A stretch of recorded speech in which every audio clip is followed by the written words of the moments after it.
Hello! Welcome to our cooking series. I'm Tansy, if you don't know. I'm also Tansy. Okay, there's two of us. You're seeing double. What's your name again? Tansy, Izzy. Okay, Izzy. right. It's Thank Izzy. you. Great. And we're gonna get started on prepping some baos. Yes!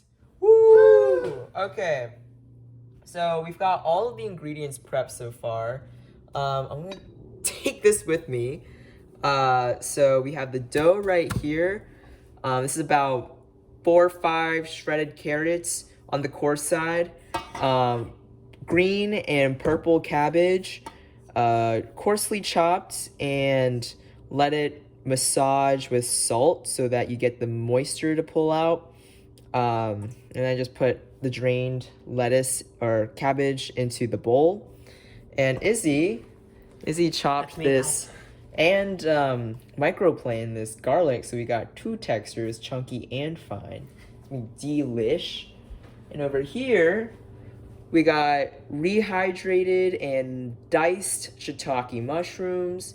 And this is pressed tofu cut into cubes, my favorite kind of tofu. This is my dinner, ignore that. And this is minced ginger. Sorry, my brain is slow today because we be working hard. Yeah, lots of work on a weekday. All right, and so now we're gonna make the filling. Yeah, I think this pan is hot. I think it's good to go. Okay, so this is important, guys. Yeah, Izzy, get in here. Oh, I don't have to. That's okay. This is important, guys. When you are cooking mushrooms, cook it first without any oil, okay? No oil, because the moisture needs to come out of these mushrooms. And if you put oil or butter or any fat in the pan with it before it cooks down, it's gonna trap that moisture and you're gonna get mushy ass mushrooms. And we don't want that. We want some crisp, so no oil yet. We'll get there when things start crisping up. And especially because these are rehydrated, you know, you got all that water still logged in its little gills and shit. So give it a nice little toss every now and then and just let it do its thing. Yeah, I'm back. So don't do what I did and like step away to eat bread while you're baking or cooking, I should say. Because these mushrooms are definitely crisped up, but It's good bread, though. yeah, we're bread. happy because bread. And you know what? I don't mind a little smokiness in my filling. All right, so there's still a little bit of moisture from some of these mushrooms. We're still gonna let that cook down a bit. But yeah, it's good to periodically toss the pan around so that it distributes evenly. Okay, I think that's good enough. We're gonna add oil now. And this is gonna really add some aromatic into the air. You're gonna really smell that shiitake flavor. Ooh yeah. Ooh yeah. Oh yeah, y'all can smell this, hot losers. Y'all don't get to enjoy all this flavor. Oh my god, smell that, Izzy? It's amazing. It's so good. I want to put this on my bread. Yeah. Ooh, okay.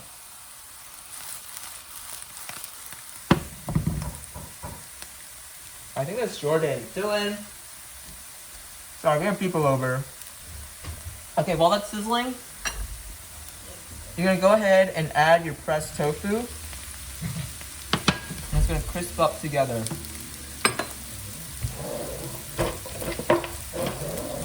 Now I'm upgrading to a spatula. And just letting everything get coated in oil evenly. Salt to this, but since we added a lot of salt to the cabbage earlier, I don't want to like overwhelm it. We can always add more salt later, but we add salt now, we can't take it out. So, and there's salt in the tofu. Okay, at this point we can probably add in our aromatics, so garlic,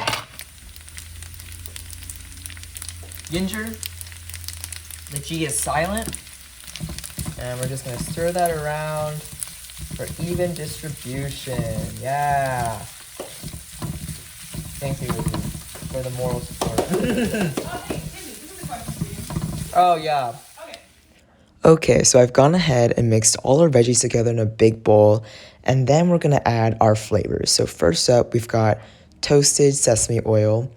Don't get that mixed up with refined sesame oil because toasted is where you're getting all that flavor. Toasted sesame oil is a finishing oil, while refined sesame oil is more so for cooking. And I like to add a bit of sugar for balance.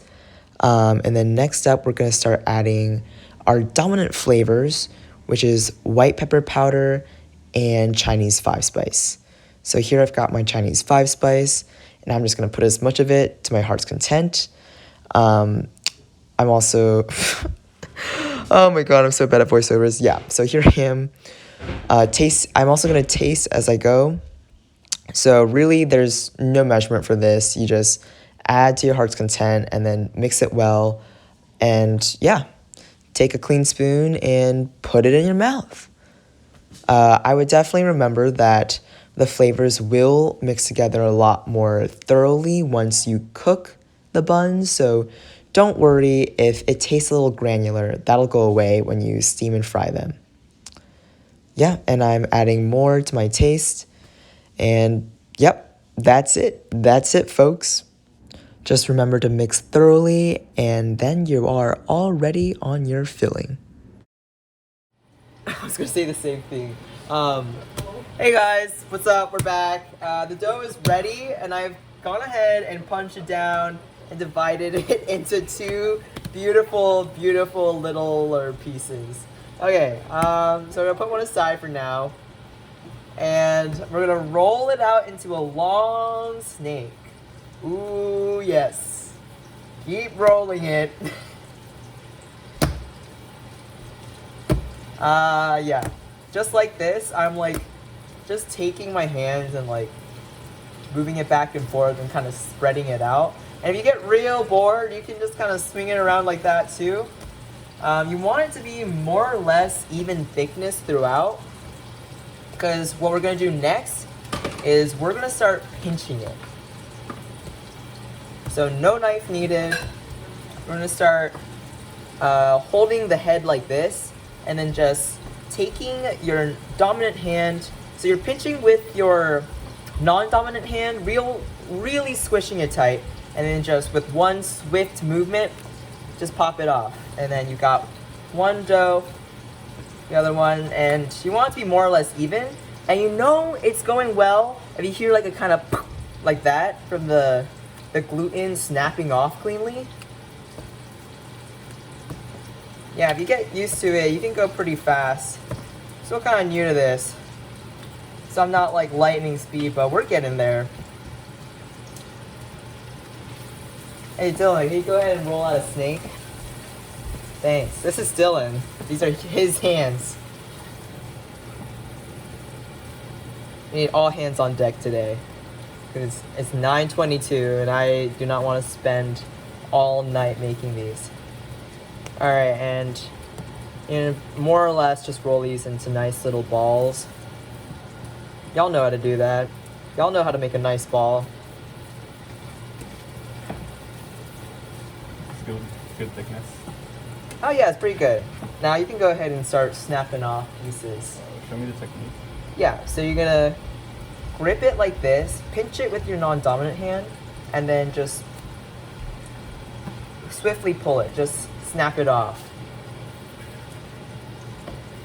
Nice. And try to match the same mass as the ones that I got. It doesn't have to be super perfect because, you know, we're not a restaurant. We're just a couple of guys. I'm just a guy. I'm just a little guy. Am I right or am I right? If you find the dough to be really sticky, you can dust it with some flour. I'm probably going to do that when we start rolling these out into flat circles, which I will show you in just a little bit. But first we're going to let these rest for like 10 minutes, but I'm probably going to skip a lot of it and only limit it to 5. Hey guys, we're back. Okay, now we're going to get to the fun part, which is rolling out the dough and shaping the baos. So you're going to take your dough and I'm going to flour my work surface. Both sides, baby, both sides. Don't skimp on the sides now. And then this is gonna be pretty important. So I'm gonna be holding the dough with my non-dominant hand. And with my dominant hand, I'm rolling over it. So the dough is not completely on the counter. Half of it is gonna be held by your hand, and this way, you're making the edges flat while the center is still thick. And this is really helpful when you're shaping baos or dumplings.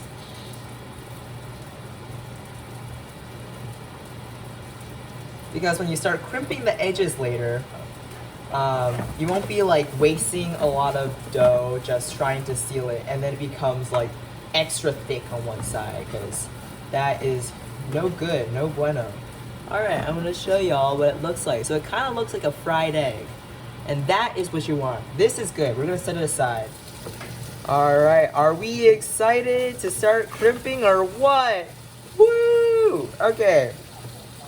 So we're gonna take our little ball wrapper, and you're gonna hold it in your non-dominant hand. And my non-dominant hand is my left hand, so that's why it's in my left hand. And then we're gonna get a clean spoon. Very crucial part, no dirty spoons here. Get that shit out of here. And you're going to get an ample amount of filling, but not too much, because I prefer my baos to be on the breadier side. Some people like it on the filling side. Oh, you didn't see that. So this might be good, especially if you're a beginner. Less is easier to work with. Alright, now we're going to start crimping. So with your dominant hand, you're going to pleat one edge so you get this like kind of triangle shape here. You see? And then you're going to push with your thumb forward, and then with your index finger, you're going to push the edge closest to you together, and you're going to keep moving around the ball. And then while you're doing that, you're rotating the ball with your non-dominant hand, and then pushing down on the filling with your non-dominant thumb. So rather involved, and it sounds complicated, and it feels kind of weird at first, but the more you do it, the better you get. Practice makes competent, folks. Alright, this is not perfect, and that's okay, because guess what? We are going to pan fry this, and then you can't see anything. And if you see little holes, that's okay, because that is going to pretty much get sealed when you pan fry them, and then the dough inflates, and yeah, don't even worry about it. Pinch, crimp, press down, crimp, press down, crimp, press down, crimp, press down, crimp, press down. And now I'm also pressing with my non-dominant thumb. Keep going. And take it slow.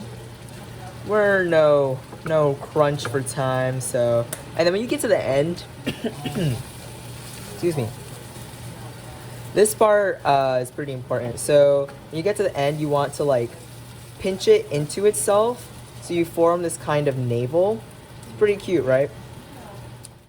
Hey guys, we're back, and it's finally everyone's favorite part of the recipe, frying. Alright, so we got some beautiful balls for you today. Look at all that. Woo! Okay, we're gonna toss some of these bad boys. Okay, can you film the pan? As many as you can comfortably fit. Remember, they are gonna get bigger from the steaming. So I'm gonna put one in the middle. You're gonna hear a nice little sizzle, and you want like medium heat. Don't put the heat too high because it might burn. And then I think I'm gonna put like 5 or 6 in here. We'll find out. All right, we got 5. Yeah, we could do 6. All right, beautiful. buns in the oven. 6 of them even.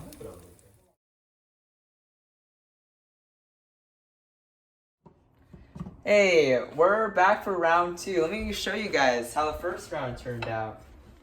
Whoa! Golden brown. Chef's kiss. Yeah. Alright, now we're gonna get to all the rest of these babies. Yeah! Okay, so, you know the drill. I'm gonna lower the heat a bit. Playing it safe. And then pop as many that can comfortably fit in. Yeah. Shake it around so the oil distributes evenly. And now, I didn't show this part in the last segment, but you're going to make this kind of flour slurry, just like a pinch, I tell you, of flour, and then like a cup of water you mix, and then you're going to add it to your balls. Just add enough so that it's like pretty, like not halfway up the balls quite yet, but like a third of the way maybe. So now we're gonna cover it and let it steam. And you don't wanna open the lid until like all the water's almost pretty much gone. If you do open the lid because you wanna check on them, make sure they don't burn at the bottom, that's fine. They're not gonna deflate or anything, but the cooking process will just take longer. All right, and then we will check on these when the water has evaporated. Hey guys, so check this out. I just flipped them, the water's evaporated. And look at that jiggle. Ooh yeah. Got some nice golden brown bottoms. I'm always looking for, never mind. Okay. So we're going to just let this fry until the top is a beautiful rich golden brown. I do like it on the slightly crispier side, so just cook it to your preferred doneness. And you can periodically just kind of check on the bottom how it's looking, and you might want to like shift it around because heat doesn't necessarily distribute evenly, especially if you have an electric stovetop, so just be cautious of that. You can see like this one in the middle is getting the most heat, so does the brownness, and then these ones on the side are a little bit lighter in color. Yeah. You know what? I'm gonna raise the heat because I am impatient. And this top one's probably gonna cook real goddamn fast. Oh yeah, maybe a little bit more. Yeah. And that's it. You can just keep checking, and when you're pulling out, you can like really dig in there. Don't have to be scared. Just like really pull in. Yeah, that's pretty good, right? Oh yeah, that's the stuff. And if you want to reheat these, it's really easy. There's a number of ways you can do it. You can always just shallow pan fry them again on a skillet. Can't go wrong. Or if you have an air fryer, you can air fry it like 375 for 5 minutes, and it will get a little bit crispier. You can also microwave it. It's not gonna be bad, but I prefer air frying because I like things crispy. Yeah. But if you want it to be like exactly the way it was, fresh off the skillet, then just pan fry, and then once again add a little bit of that flour slurry we made earlier. Basically same cooking process a second time. And eat it while it's hot, enjoy it with friends, and feast. Yeah, go crazy, go stupid with these. Thanks for watching, guys. Comment, like, and subscribe. If you have any questions, let me know. I'll try to answer them. See ya. Okay, thanks for keeping this going. Alright, this, pretty good. Pretty good.